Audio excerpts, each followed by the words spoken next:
आज का नया चैप्टर है accounting for incomplete records. Chapter number 9 है। ये चैप्टर क्लास 11th के लिए भी इम्पोर्टेंट है। 12th में तो इसका कुछ खास रोल रहा नहीं है, और अपना सीए फाउंडेशन के लिए तो है ही। ठीक है, तो ये दोनों के लिए इम्पोर्टेंट है। क्लास 11th का थोड़ा सा ही पोर्शन है, बहुत बड़ा पोर्शन है नहीं। एक क्लास 11th में भी कुछ हिस्सा काट दिया गया है, तो ये छोटा सा हो गया वहाँ। बाकी फाउंडेशन में तो ये अच्छा खासा सिलेबस है इसका। सिंगल एंट्री सिस्टम भी कहते हैं इसे। अकाउंटिंग फॉर इनकम्प्लीट रिकॉर्ड को सिंगल एंट्री सिस्टम भी कहा जाता है।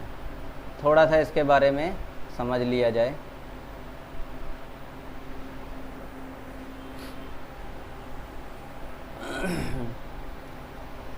इनकम्प्लीट रिकॉर्ड से तुम्हें क्या समझ में आ रहा है, बताओ ज़रा। अकाउंटिंग तो कर रहे हैं हम, अकाउंट तो बना रहे हैं, और किससे बना रहे हैं? Accounts from incomplete records. एक तो तुमने अकाउंटिंग अभी पीछे पढ़ी, जिसमें जर्नल एंट्री से लेकर फाइनल अकाउंट तक सब बना लिया। बस वहाँ क्या था, वो कंप्लीट रिकॉर्ड था। हर एक ट्रांजैक्शन का रिकॉर्ड मिल रहा था, और उसको हम बाकायदा जर्नल एंट्री और लेजर और ये वो सारी चीज़ें कर रहे थे, पूरा डिटेल में कर रहे थे। ये है कंप्लीट रिकॉर्ड। लेकिन अगर मैं कहूँ कि तुम्हें मैं अपनी अकाउंटिंग करवाना चाह रहा हूँ, और मेरे पास खुद ही ढंग से रिकॉर्ड नहीं रखे हैं, तो मैं तुम्हें कहाँ से दूंगा? लेकिन मुझे अकाउंटिंग करवानी है तुमसे। समझ में आ रहा है? अकाउंटिंग करवाना चाह रहा हूँ, लेकिन मेरे पास रिकॉर्ड है ही नहीं कि मैं तुम्हें दूँ। तो जो भी कुछ मेरे पास छोटा मोटा कुछ मिल जाए सबूत, वही मैं दे दूँगा कि भाई मेरे पास यही है, इन्हीं से तुम मुझे मेरी अकाउंटिंग करके दे दो। क्लियर हुआ? उसे हम कहते हैं अकाउंट्स फ्रॉम इनकम्प्लीट रिकॉर्ड। इसीलिए इसे कहा जाता है सिंगल एंट्री सिस्टम। एक ही बार की एंट्री में इसे निपटा दिया जाता है, ऐसे समझो। और जो सोल प्रोप्राइटर्स होते हैं,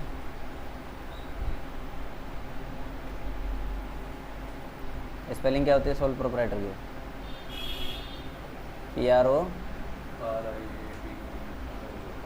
PROPR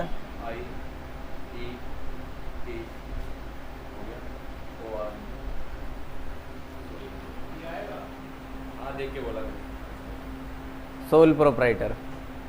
तो जो सोल प्रोप्राइटर होते हैं, उन लोगों के लिए क्या है, एक तो बड़े सोल प्रोप्राइटर होते हैं, तो वो अपने यहाँ बाकायदा रिसेप्शनिस्ट रखते हैं, कैशियर रखते हैं, और वो ये सारी डिटेल्स को लिख रहे होते हैं, हर एक रिकॉर्ड रख रहे होते हैं। लेकिन जो छोटे मोटे सोल प्रोप्राइटर हैं, वो थोड़ी रखते हैं इतना रिकॉर्ड, लेकिन अकाउंटिंग तो उनकी भी होती है। अब वो क्या करते हैं, एक ही जगह पे किसको कितना बेचा, किससे कितना ख़रीदा, इस तरह का कुछ कुछ लिख दिया है। इसकी इतनी उधारी रह गई है, इसका इतना उधार हमें पे करना है, बैंक से लोन लिए तो ब्याज इंस्टॉलमेंट इतनी भर रहे हैं। यही कुछ छोटी मोटी चीज़ें बस वो इन्फॉर्मेशन के रूप में रख लेते हैं बस। बाकी रोज़ का कैश में लेन देन चल रहा, उसका रिकॉर्ड रखते हैं क्या? नहीं रखते। उधार का तो एक बार को रख लिया। राशन चल रहा होता है तुम्हारा, अपना किसी दुकान से राशन चल रहा होता है, गए वो कॉपी लेकर जाते ना, और बोलते हैं हाँ भाई साहब ये लिस्ट है, ये सामान दे दो। वो सामान दे देगा सारा, और तुम्हारी कॉपी लेगा, उस पर चढ़ा देगा इतना, और अपने पास भी रजिस्टर में चढ़ा देगा। हो गया काम। ये तो उधार वाला, वो तो लिख भी दिया। वही कैश में होता तो तुम गए 500-600 का सामान लिया, उससे लिया, पैसे दिए, उसने रख लिए। क्या उसने कहीं रिकॉर्ड किया?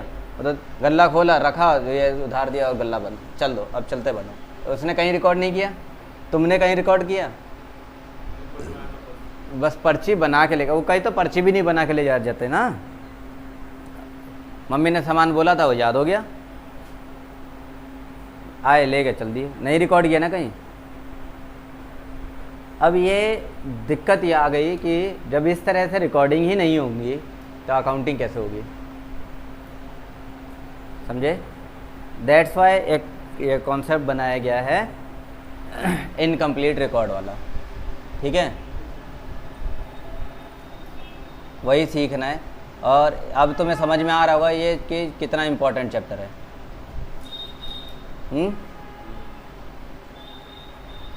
देखो, अगर तुम्हारे पास इनकम्प्लीट बुक ऑफ अकाउंटिंग है तो क्या करना है तुम्हें? पहले उसे किसी तरीके से कंप्लीशन दिखाना है, उसी को कंप्लीट करने की कोशिश करनी है, कुछ अजम्पशंस लगा के, कुछ पहेलियाँ सॉल्व करके। ऐसे समझो कि पजल्स आते हैं ना जिसमें जगह जगह ब्लैंक होते हैं, अरे इंग्लिश के क्वेश्चंस आते हैं ग्रामर में, जगह जगह ब्लैंक होते हैं, उन्हें फिल करना होता है। तो वो पूरा पढ़ो और अंदाज़ा लगा के रखो यहाँ पर ये हो सकता है। उसी तरीके से है ना, ये भी तो इनकम्प्लीट है, तो उसे हम करेंगे completion of double entry in all transactions. सभी ट्रांजैक्शन की हम डबल एंट्री करेंगे। डबल एंट्री कर देने के बाद हमारा अकाउंटिंग प्रोसेस स्टार्ट हो जाएगा। अकाउंटिंग प्रोसेस स्टार्ट होगा, फिर वहाँ से हम अपना ट्रायल बैलेंस बनाएंगे और देन फाइनेंशियल स्टेटमेंट बना के तैयार कर देंगे। बात पकड़ में आ रही है? देखो, देखा जाए तो बहुत टफ तो टॉपिक नहीं है ये, बस बेसिक्स कुछ बातें समझनी है।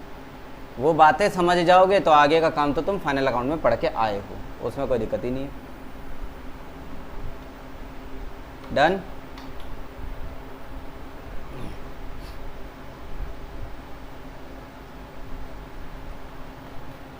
आगे बढ़ें। अब सवाल ये उठता है कि इनकम्प्लीट बुक ऑफ अकाउंट से हम डबल एंट्री वाले कंप्लीशन करना चाहते हैं, ठीक है? डबल एंट्री करना चाह रहे हैं। किससे करना चाह रहे हैं? इनकम्प्लीट रिकॉर्ड से करना चाह रहे हैं। तो हमारे पास कितने रास्ते हैं? तो रास्ते ये हमें बता रखे हैं। Techniques of obtaining complete accounting information. अगर तुम पूरा अकाउंटिंग इन्फॉर्मेशन चाह रहे हो तो एक तो तरीका है जनरल टेक्निक, दूसरा है derivation of information from cash book. Cash book से ही इंफॉर्मेशन निकाल लो, कुछ तो मिलेगी इंफॉर्मेशन वहाँ से। तीसरा तरीका है analysis of sales ledger and purchase ledger. Sale और परचेज लेजर को ही एनालाइज कर लो, कुछ बहुत सारी इन्फॉर्मेशन तो वहीं मिल जाएगी। अगर तुमने सब कुछ ना बना के केवल सेल परचेज अकाउंट बनाया है, वहीं से इन्फॉर्मेशन ले लो, ज़्यादातर तो वही हो रहा है। अगर वो भी नहीं बना रखा तो distinction between business expense and drawing. जो ड्राइंग है और जो बिजनेस के लिए खर्चे किए हैं उन्हें छांट लो कि कब तुमने अपने खर्चे के लिए पैसे निकाले हैं और कौन से तुमने अपने बिजनेस के लिए पैसे निकाले हैं, वहीं से काफ़ी चीज़ें मिल जाएंगी।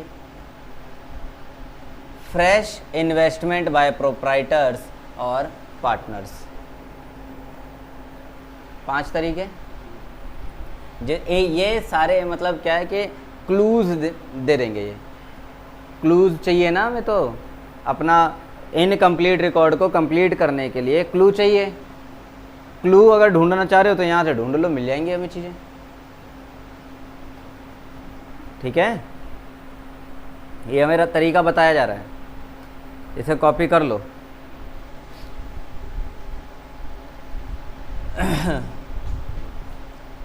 हमें अपना इनकम्प्लीट रिकॉर्ड चाहिए तो इस तरह से प्रोसेस बनाना पड़ेगा, और इनकम्प्लीट रिकॉर्ड को कंप्लीट करने के लिए ये यहाँ से हमें सबूत मिल सकते हैं।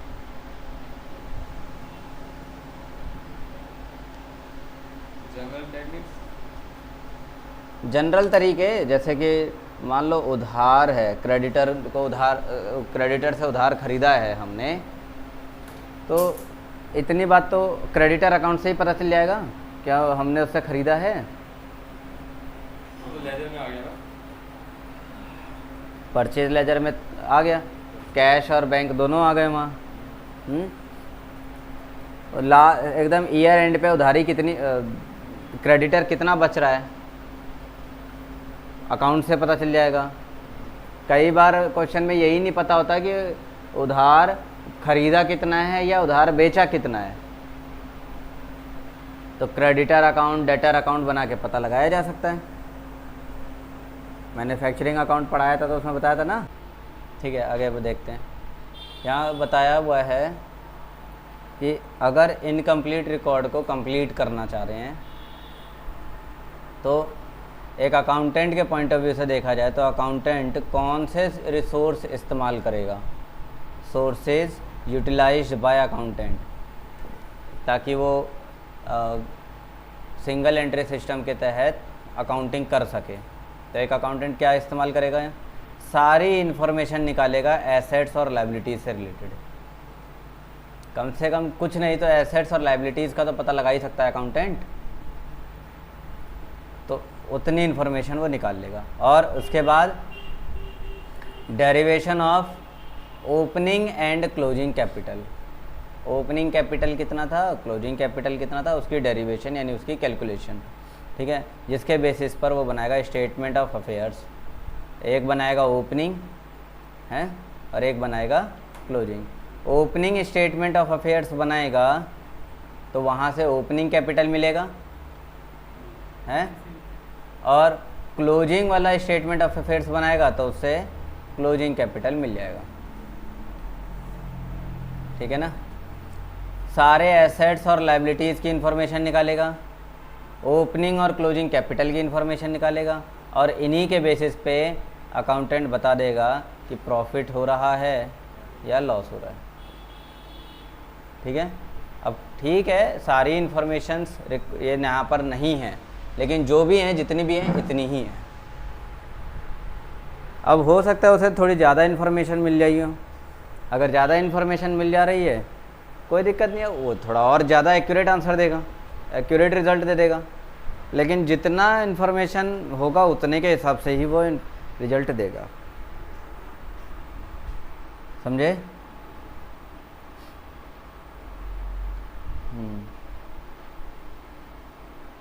यहाँ पर ये फीचर्स वगैरह बता रखे हैं, तो इनको मैंने डिस्कस कर ही दिया था अभी। It is an inaccurate, unscientific, unsystematic method of recording. ये सिंगल एंट्री सिस्टम अनएक्यूरेट है। क्या बताया मैंने कि जितनी इन्फॉर्मेशन मिल रही है उतने के ही बेसिस पे वो रिजल्ट बता रहे हैं ना। अब वो इन्फॉर्मेशन जो मिल रही है, हो सकता है कि जितनी इन्फॉर्मेशन मिल रही है वो प्रॉफिट के लिए तो ठीक है, लॉस वाली इन्फॉर्मेशन ही नहीं मिल रही है, तो फिर तो वो प्रॉफिट ही प्रॉफिट दिखाएगा ना। तो जो भी है ये एक्यूरेट नहीं होता, अनसाइंटिफिक है, मतलब एक तुक्का लगाया जा रहा है बस। डन। दूसरा, there is generally no record of real और नॉमिनल अकाउंट। रियल अकाउंट यानी कि एसेट्स और लायबिलिटीज़ के अकाउंट हैं, एसेट्स वगैरह के, और नॉमिनल यानी खर्चों के और इनकम के ढंग से रिकॉर्ड नहीं होता उनका। And in most of the cases a record is kept for cash transaction and personal account. उधारियाँ चल रही हैं उसके रिकॉर्ड रखे जाते हैं, और कैश में ट्रांजैक्शन हो रहा है तो कुछ हद तक ये भी रिकॉर्ड रख दिया जाता है।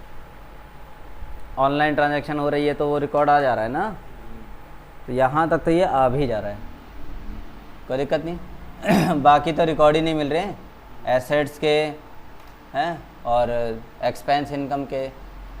तो और अकाउंटेंट इन्हीं की इन्फॉर्मेशन लेने निकला है। अभी पीछे ही बताया था ना, अकाउंटेंट यही इन्फॉर्मेशन तो निकाल रहा है। देन अगला, cash book mix up business and personal transaction. Mix हुआ पड़ा होता है। मालिक ने दुकान का किराया भरा है वो भी लिख दिया, मालिक ने अपने घर का किराया भरा है वो भी लिख दिया, तो थोड़ा छटनी करनी पड़ती है। There is no uniformity in maintaining the record and the system में differ from firm to firm. कोई ढंग का एक रिकॉर्ड थोड़ी है, तरीका पैटर्न थोड़ी है रिकॉर्ड करने का। जिसको जैसा समझ में आ रहा है वो रिकॉर्ड कर दे रहा है, किसी को कुछ नहीं समझ में आ रहा वो रिकॉर्ड ही नहीं कर रहा है ना। तो ये अब एक पनवाड़ी, उसके यहाँ पर रोज़ खाता चल रहा है, वो बैठे बैठे पान बनाया, कत्था लगाया, दिया, बोला हिसाब में लिख लेना, उसने पीछे से रजिस्टर निकाला, यही तो रिकॉर्ड है उसका। या कोई ऐसे बगल से लैपटॉप निकाला, ओपन करा, ये एंट्री पास करी और एंटर मारा, उसका सारा अकाउंट तैयार हो गया, ऐसा करता है? नहीं ना। बस इतना ही है। तो हर किसी के तरीके अलग अलग होते हैं। तुम 10 दुकानों में छान मारोगे और 10 दुकान की कॉपियाँ बनवा लो, मतलब राशन चलाओ, 10 दुकान के रिकॉर्ड करने के तरीके अलग अलग मिलेंगे। कोई फिक्स पैटर्न ही नहीं है। Profit under this method is only an estimate based on availing information and therefore true and correct profit can not be determined. The same is the case with the financial position in the absence of proper balance sheet। Profit loss का सटीक answer नहीं मिल पा रहा क्योंकि information ही नहीं है हमारे पास उतनी, जो मिल गया उसी से हमने प्रॉफिट लॉस निकाल दिया। और यही काम बैलेंस शीट के साथ भी हो रहा है। बैलेंस शीट में भी जितनी इन्फॉर्मेशन अवेलेबल है सिर्फ उसी के हिसाब से बैलेंस शीट बन रही है। हो सकता है गलत बन जाए, कोई दिक्कत तो नहीं। अब आते हैं सीधे अपने type of single entry system पर। सिंगल एंट्री सिस्टम के कुल मिला के 3 टाइप्स हैं, ठीक है। इसे रिकॉर्ड करोगे,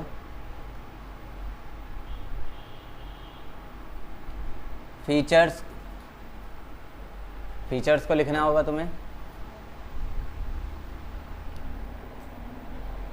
हेडिंग डाल दो और स्पेस दे देना, क्योंकि यहाँ समझा तो दिया मैंने लिखने के लिए, और ये लिखना जरूर है ना। इशारा समझ रहे हो ना क्यों बता रहा हूँ।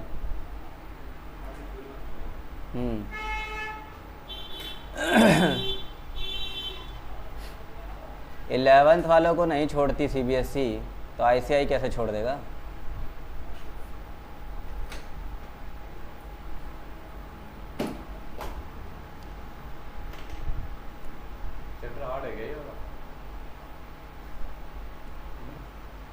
ट्यूबलाइट बड़ी देर में जलती है। मैंने शुरू में इशारा दिया था तो समझ नहीं आया था ना।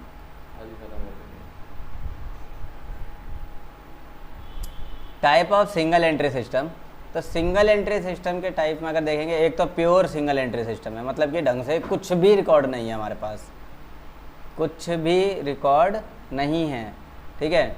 तो अगर प्योर सिंगल एंट्री सिस्टम की बात करते हैं तो सिर्फ पर्सनल अकाउंट बना के काम चलाना पड़ेगा, यानी डेटर और क्रेडिटर अकाउंट, इतने से ही काम करना पड़ेगा। Only personal account are maintain, कोई दिक्कत नहीं। बाकी और चीज़ों के लिए इन्फॉर्मेशन है ही नहीं। सेल्स कितनी करी है नहीं पता, कर तो दिए हैं, रिकॉर्ड ही नहीं है कुछ, क्योंकि उधार ही रिकॉर्ड तो है, कैश रिकॉर्ड नहीं है। बताया था ना थोड़ी देर पहले। ऐसे ही परचेज का, उधारी परचेज का रिकॉर्ड तो है, कैश परचेज का कोई रिकॉर्ड नहीं है, तो वो होता है प्योर सिंगल एंट्री। फिर दूसरे नंबर पे आते हैं सिंपल सिंगल एंट्री। अब यहाँ पर क्या होता है, थोड़ा एक कदम आगे बढ़ जाते हैं, मतलब थोड़ी सी ज़्यादा इन्फॉर्मेशन हमारे पास मौजूद है। कितनी इन्फॉर्मेशन मौजूद है, पर्सनल अकाउंट की इन्फॉर्मेशन मौजूद है और साथ साथ कैश बुक की इन्फॉर्मेशन भी मौजूद है, मतलब कैश ट्रांजैक्शन हमने क्या क्या करी हैं वो भी मौजूद है। उधार किससे लिया, किसे उधार दिया, ये तो इन्फॉर्मेशन मौजूद है, साथ ही साथ कैश ट्रांजैक्शन कहाँ कहाँ करी है वो भी है, और पर्सनल भी है, तो पर्सनल का हटा देंगे। पर्सनल हटा देंगे मतलब पर्सनल जो भी अगर कैश बुक में तो कैश बुक में पर्सनल होगा तो वो पर्सनल है, ठीक है, उतनी इन्फॉर्मेशन तो मौजूद है ना हमारे पास, उतने के ही बेसिस पे हम अकाउंटिंग करते हैं फिर। ठीक है। और तीसरा आता है यहाँ, ये रहा क्वाजी सिंगल एंट्री सिस्टम। क्या वहाँ कहाँ पहुँच गया, क्वाजी सिंगल एंट्री सिस्टम।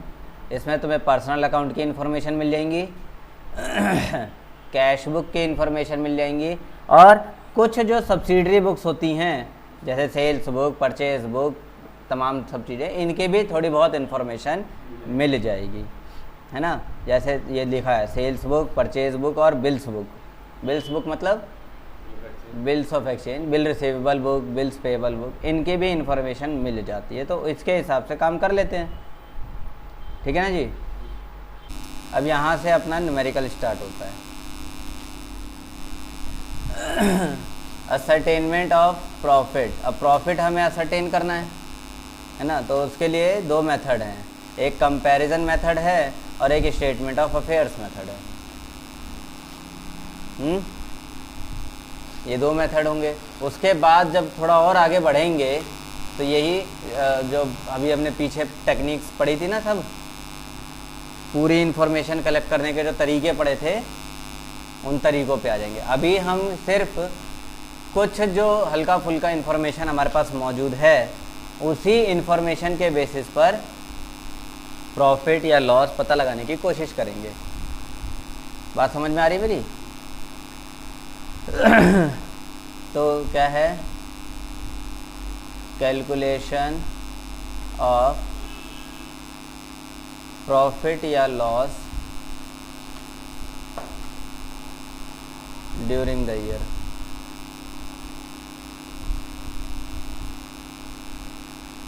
दो मेथड है। तो पहला मेथड जो इसमें हम पढ़ने जा रहे हैं वो है comparison method, method of comparison of capital. Comparison method में हम कैपिटल्स का कंपैरिजन करते हैं आपस में, ठीक है। क्या करना होगा हमें यहाँ, हमें करना क्या है, बहुत सिंपल सा काम करना है। प्रॉफिट पता लगाना है ना, प्रॉफिट या लॉस यही तो पता लगाना है। तो एक काम करेंगे, क्लोजिंग कैपिटल पकड़ लेंगे, हैं, साल के एंड में कितना कैपिटल है इतना तो पता लगाया ही जा सकता है। एसेट्स और लायबिलिटी जोड़ दो, साल के एंड का एसेट्स लायबिलिटी जोड़ दो, पता चल गया क्लोजिंग कैपिटल, और इसी में माइनस कर दो मैं लगाया था पैसा।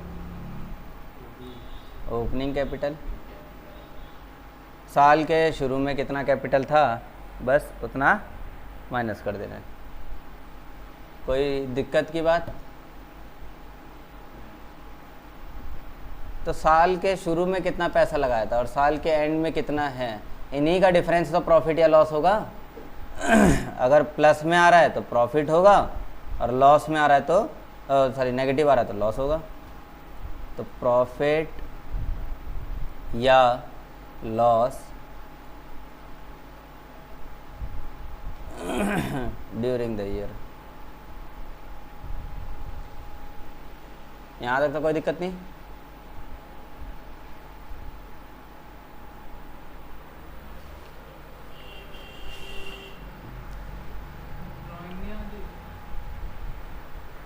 वो सब इंक्लूड एक्सक्लूड करने के बाद ना क्लोजिंग कैपिटल आता है।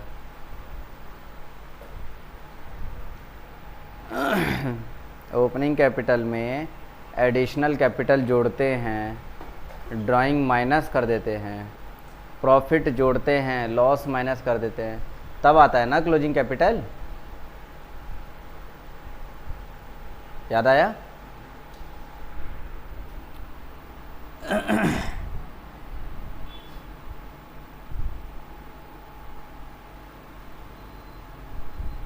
तो आगे बढ़ें।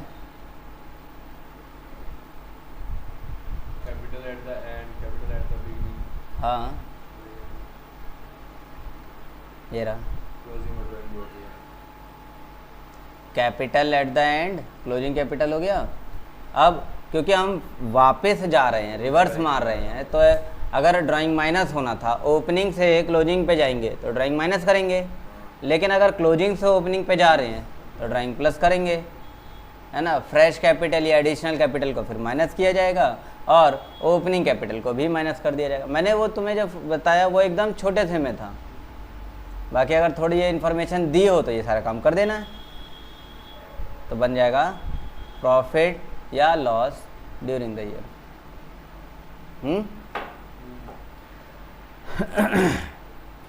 क्वेश्चन देखो, Raju does not maintain proper record of his business, however he provide the following information, जिसमें उसके पास ओपनिंग कैपिटल 10,000 का, क्लोजिंग कैपिटल 12,500 की है, और क्या क्या चीज़ें हैं इसके पास, ड्राइंग है 3,000 का, और कैपिटल एडिड यानी कि एडिशनल कैपिटल है। तो क्लोजिंग कैपिटल जो कि 10,000 है, 10,000 है ना, नहीं क्लोजिंग कैपिटल 12,000 12,000 है, 12,500, ठीक है। तो इसको सॉल्व करने का बहुत सिंपल तरीका है, बहुत ज़्यादा। क्या दिया है ना, ड्राइंग दिया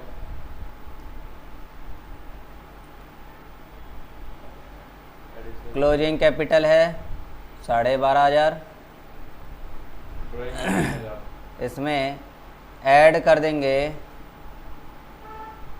ड्राइंग्स, 3,000 की ड्राइंग ऐड कर दी, 15,500, देन माइनस कर देंगे एडिशनल कैपिटल,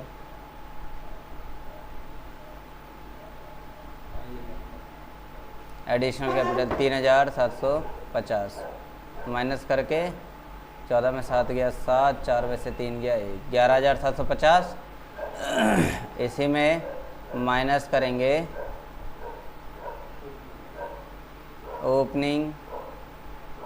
ओपनिंग कैपिटल जो कि है 10,000, और वैल्यू बचती है 1,750 रुपये। प्लस में आ रहा है, मैंने बताया था कि अगर प्लस में आएगा तो प्रॉफिट और माइनस में आएगा तो लॉस। तो फिलहाल तो प्रॉफिट आ रहा है, तो profit during the year, negative होगा तो उसे लॉस ड्यूरिंग द ईयर लिख देंगे, ठीक है।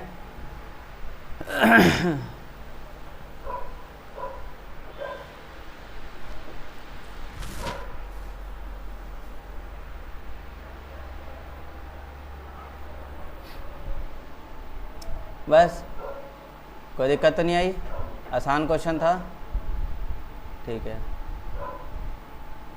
ये अल्टरनेट मेथड बताया अकाउंट बना के,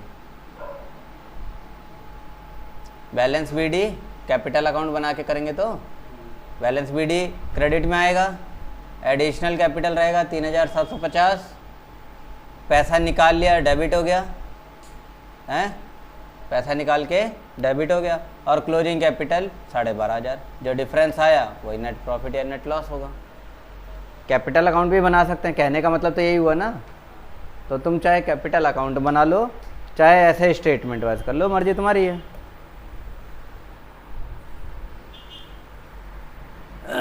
यहाँ पे लिखा हुआ है capital equals to assets minus liabilities, और कैपिटल निकालना है। कई बार क्वेश्चन ही आ जाता है, मतलब इन्फॉर्मेशन तो दी होती हैं, अब उसमें ना हमें ओपनिंग कैपिटल पता है ना क्लोजिंग कैपिटल पता है, और ऑब्वियसली प्रॉफिट बोला निकालने को, प्रॉफिट या लॉस कितना हुआ है।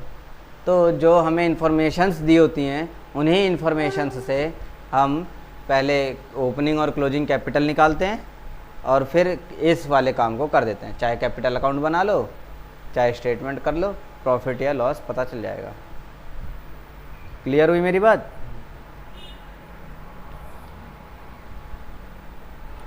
अब अकाउंटेंट जो है कुछ रिसोर्स का इस्तेमाल करता है ताकि वो एसेट्स और लायबिलिटीज़ का पता लगा सके, हैं, finding out the assets and liabilities of the business.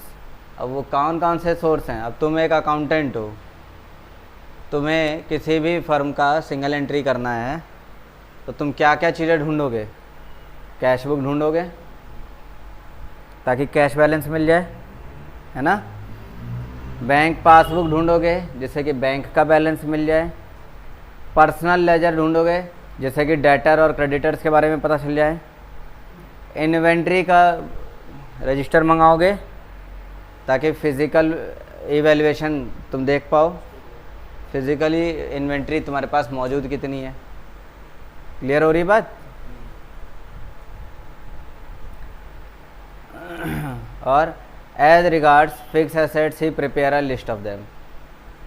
Fix assets की लिस्ट बना लो। तुम एक अकाउंटेंट हो, क्या करा तुमने? कैश बुक मंगाया। क्यों मंगाया? ताकि कैश बैलेंस पता चल जाए। बैंक की पासबुक मंगाई ताकि तुम्हें बैंक का बैलेंस पता चल जाए। डेटर्स का, क्रेडिटर्स का हिसाब किताब मंगा लिया जिससे डेटर क्रेडिटर पता चल जाएंगे। इन्वेंट्री वाली रजिस्टर मंगा ली जिसमें इन्वेंट्री रिकॉर्ड किया हुआ है ना। और नहीं अगर है तो फिजिकली जाए काउंट कर लें। इतना तो कर सकते हैं। और जो एसेट्स रखे हुए हैं फिक्स एसेट्स, उनकी लिस्ट बना लें। तो बैलेंस शीट बना के तैयार कर देनी है। बस इस बैलेंस शीट का नाम जो दिया जाता है स्टेटमेंट ऑफ अफेयर्स दिया जाता है। बैलेंस शीट नाम नहीं लिखेंगे, स्टेटमेंट ऑफ अफेयर्स लिखेंगे। तो मेरे ख्याल से तुम्हें अब सीक्वेंस समझ में आ रहा होगा। पीछे प्रॉफिट या लॉस निकाला है। अब पीएल अकाउंट इसलिए तो बनाते हैं, ट्रेडिंग पीएल इसलिए तो काम कर रहे हैं, तो उससे क्या मिले हमें? प्रॉफिट या लॉस पता चल जाए। पता चल गया।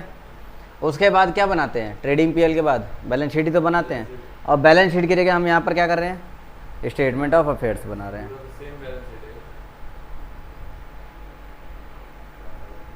हम अपना फाइनल अकाउंट बनाते हैं। फाइनल अकाउंट में ट्रेडिंग है ना, और प्रॉफिट एंड लॉस अकाउंट बनाते हैं। और दूसरा काम बैलेंस शीट करते हैं। ट्रेडिंग पीएल बनाने का मोटिव रहता है, क्या मोटिव रहता है? प्रॉफिट या लॉस पता चल जाए। और बैलेंस शीट तो बैलेंस शीट है। हमने यहाँ क्या करा? ट्रेडिंग पीएल बनाया? नहीं बनाया। बैलेंस शीट बनाते हैं ताकि हम अपने अकाउंटिंग पोजीशन का पता लगा सकें। हम अपने अकाउंटिंग या यूँ कह लो फाइनेंशियल पोजीशन का पता लगा सकें। ठीक है। अपनी खैर, अब ट्रेडिंग पीएल बनाया जिससे हमें प्रॉफिट लॉस पता चला। अब यही काम हमने सिंगल एंट्री सिस्टम में किसके ज़रिए कर दिया? कंपैरिजन मेथड के ज़रिए, है ना। तो प्रॉफिट लॉस अकाउंट कैसे पता चला? कंपैरिजन मेथड से पता चल गया। दूसरा काम बैलेंस शीट, जिससे हमें पोजीशन का पता चलता है, फाइनेंशियल पोजीशन का पता चलता है। तो सिंगल एंट्री में यही पोजीशन हमें कौन बता रहा है? स्टेटमेंट ऑफ अफेयर्स, है ना। Statement of affairs. बस काम वही है, नाम अलग है। ये बना रहे हैं स्टेटमेंट ऑफ अफेयर्स, जिसमें एक साइड होती है लायबिलिटी और दूसरा साइड एसेट्स।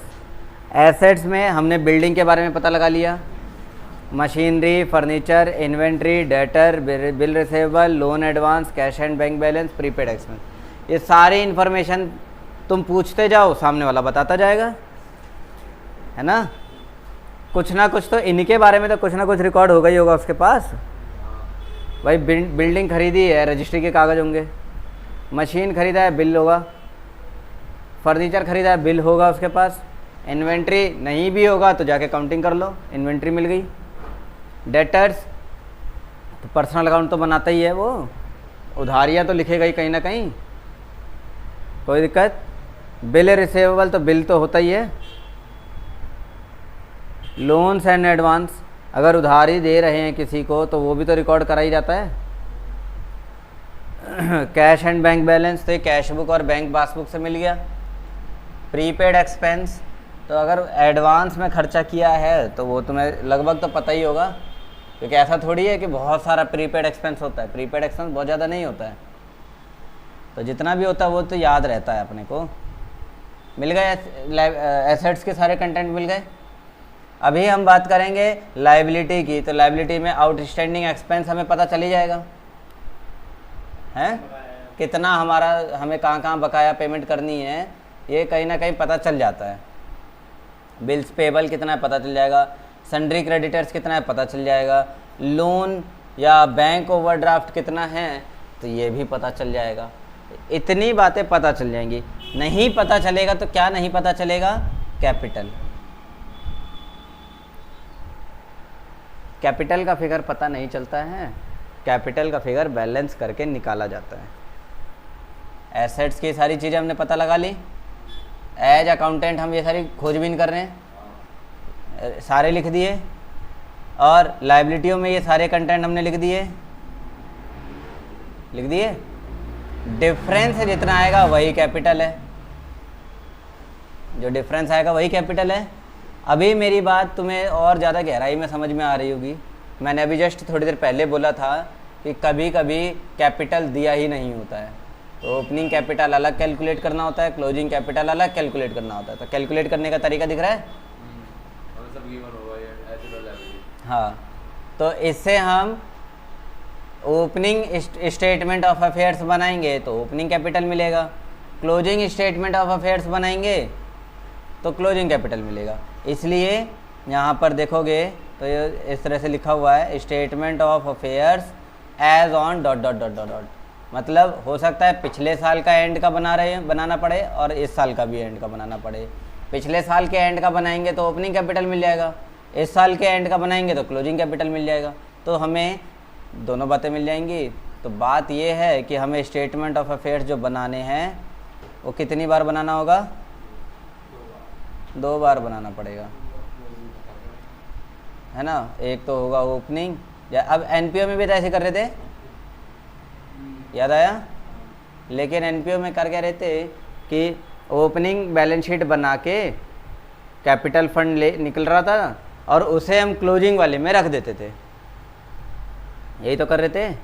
लेकिन यहाँ ऐसा नहीं है, यहाँ ओपनिंग स्टेटमेंट ऑफ अफेयर्स बनाया, उसे ओपनिंग कैपिटल मिला, अलग साइड में रख दिया। क्लोजिंग स्टेटमेंट ऑफ अफेयर्स बनाया, क्लोजिंग कैपिटल मिल गया, उसे अलग रख दिया। तो यहाँ पर कंपैरिजन मेथड में ये ओपनिंग वाला भी चला जाएगा और क्लोजिंग वाला भी चला जाएगा। कैसा लग रहा है? अब पकड़ बन रही है? पकड़ बन रही है तो क्वेश्चन नंबर 2 देख लेते हैं। Rakesh started his business on 1 April 2021। He invested capital of ₹1 lakh. क्या हमें ओपनिंग कैपिटल मिल गया? बिल्कुल मिल गया। On 31 March 2022 he has the following information available as per the single entry system maintained by him.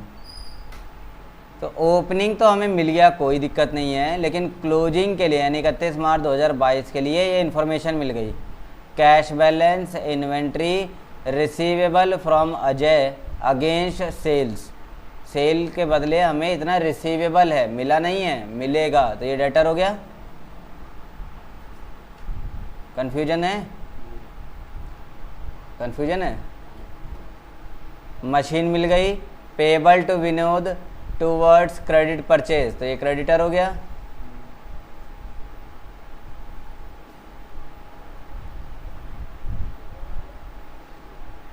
और हाँ ये रहा, लोन टेकन फ्रॉम बैंक 10,000 रुपये और drawings made during the year 24,000 रुपये। मिल गई सारी बातें हैं। ओपनिंग कैपिटल दे ही रखा है 1 लाख, क्लोजिंग कैपिटल निकालना है, तो क्लोजिंग कैपिटल के लिए क्लोजिंग स्टेटमेंट ऑफ अफेयर्स लगा दिया जाएगा। इसे सॉल्यूशन में दिखा दूं, टाइम ज़्यादा बचा नहीं है तो जल्दी जल्दी हो जाएगा। तो देखो, कैश बैलेंस, इन्वेंट्री, डेटर और मशीन, ये तो एसेट्स में आ जाएंगे, और क्रेडिटर्स और बैंक लोन लाइबिलिटी में आ गए। कुल मिला के डिफरेंस आता है 1,32,000। तो क्लोजिंग कैपिटल 1,32,000, ऐड करेंगे ड्राइंग्स, ड्राइंग्स है 24,000 की, 6 और 5 1 56। अब एडिशनल कैपिटल तो कुछ है ही नहीं कि माइनस किया जाए। प्रॉफिट यहाँ तो कुछ बताया नहीं, हमें तो बाद की बात प्रॉफिट ही देखना है ना, तो माइनस करेंगे। अब प्रॉफिट तो हुआ ही नहीं, तो हम ओपनिंग कैपिटल को माइनस कर देंगे। तो आया 56,000, यानी 56,000 का हमारा प्रॉफिट ड्यूरिंग द ईयर हो गया,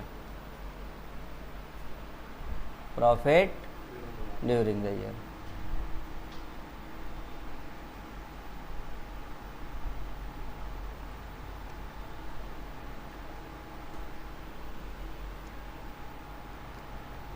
अब मेरे ख्याल से जो चैप्टर है वो थोड़ा सा आसान महसूस होने लग गया होगा। बाकी यहाँ पर difference between statement of affairs and balance sheet बताया हुआ है। ये बता दो। Statement of affairs estimation base पे चल रहा है, हम एस्टिमेट ही तो कर रहे हैं एग्जैक्टली इनकी अकाउंटिंग। स्टेटमेंट ऑफ अफेयर जो ऊपर बनाया हुआ है ये जो फिगर सारे दिए हैं ये एग्जैक्टली फिगर थोड़ी है, ये तो जो हमें दिख गया उसके अकॉर्डिंग फिगर है, और जो नहीं दिखा क्या वो रिकॉर्ड हुआ है स्टेटमेंट ऑफ अफेयर्स में? नहीं हुआ। भाई ऐसा भी तो हो सकता है कि साल के शुरू में मैंने कोई मतलब साल के शुरू में भी नहीं मशीन थी, मशीन नहीं थी का मतलब है कि एक मशीन है वो साल के शुरू में थी, साल के एंड में भी थी, लेकिन साल के बीच में कुछ और मशीनें खरीदी भी होंगी और ख़राब हो गए तो बेच बाच भी दिया होगा, तो वो सारा रिकॉर्ड आया क्या? ना ओपनिंग स्टेटमेंट ऑफ अफेयर्स में आया ना क्लोजिंग वाले में आया।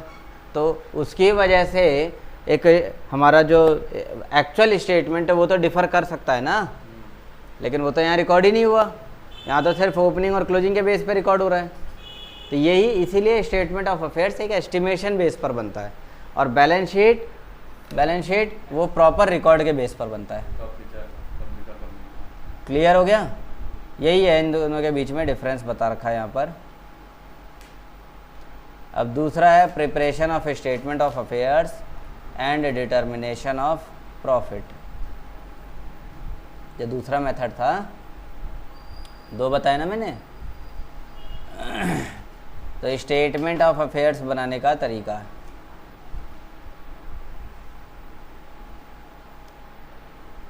it has been discussed in para 3.1 that figures of assets and liabilities should be collected for presentation of statement of affairs given below as an example।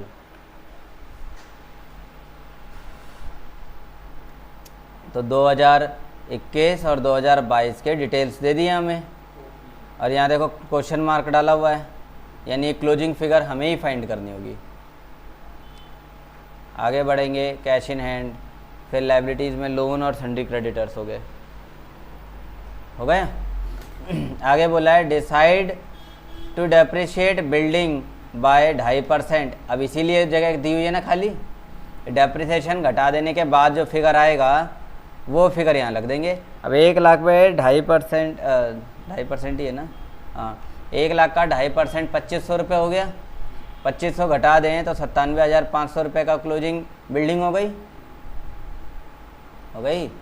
आगे बढ़ते हैं, 10% per annum furniture जो लगेगा 10% पर एनम के हिसाब से, तो 50,000 का 5% लगेगा तो 45,000 रुपये बच जाएगा। 1 life insurance policy of the proprietor was matured during the period and amount of 40,000 is retain in the business. 40,000 रुपये का प्रोप्राइटर का अपना इंश्योरेंस पॉलिसी मैच्योर हुआ तो हुआ, मालिक ने वो पैसा बिजनेस में लगा दिया, तो ये एडिशनल कैपिटल हो गया। एडिशनल कैपिटल है। Proprietor took @2,000 per month for meeting family expense. तो ये ड्राइंग हो गई, हर महीने ड्राइंग कर रहा है 2,000 पर मंथ, तो 2,000 पर मंथ यानी कि 24,000 रुपये हो गए। इतने कम। Prepare statement of affairs. Statement of affairs बनाना है मतलब वही बैलेंस शीट बना के दिखा देनी है। तो ओपनिंग और क्लोजिंग दोनों बनाएंगे या केवल क्लोजिंग बनाएंगे? अब दोनों बनाएंगे, क्योंकि इसमें ना तो ओपनिंग कैपिटल दिया है ना क्लोजिंग कैपिटल दिया है, तो दोनों बनाएंगे। इस क्वेश्चन में मेरे ख्याल से एक में दोनों बना दिए, ये कोई दिक्कत नहीं। हो जाएगा।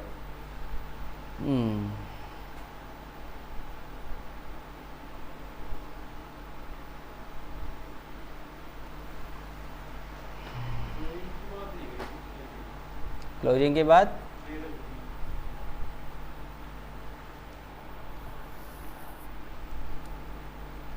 चलो ठीक है, अब होमवर्क में 5 तक कर लेना, और उसके बाद अगली क्लास में कोशिश करेंगे कि अगली क्लास में कुछ ख़त्म हो जाए चैप्टर।